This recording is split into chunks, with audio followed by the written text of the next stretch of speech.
C'est un événement festif qui empoisonne la vie d'environ 200 riverains. La deuxième édition de Mulhouse-Plage en plein centre-ville propose karaoké, concerts et séances de cinéma en plein air. Seulement, voilà, cela engendre des nuisances sonores.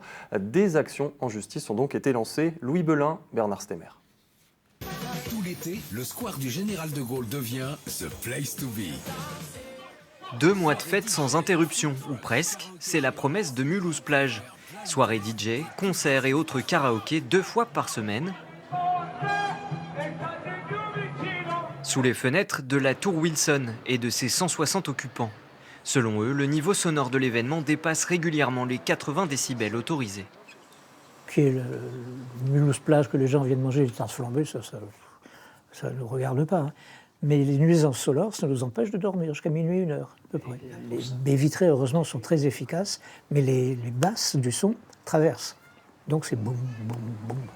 Sur le square de Gaulle, la fête commence parfois tôt, trop tôt, avec de la musique dès la mi-journée, comme sur ces images.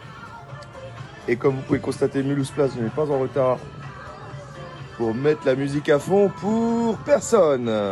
Contactés, les organisateurs affirment suivre scrupuleusement la convention plus stricte que l'an passé, conclue avec la ville de Mulhouse. Ce que réfute cette avocate, représentant les résidents de la tour Wilson. Maintenant qu'on a enfin ce document contractuel, on s'aperçoit d'une part que les mesures dites contraignantes imposées à l'organisateur sont insuffisantes et qu'en plus il y a plein d'autres obligations contractuelles qui ne sont pas respectées. Donc ça nous confirme que la ville n'exerce pas de contrôle sur l'organisateur qui est en roue libre au détriment des riverains.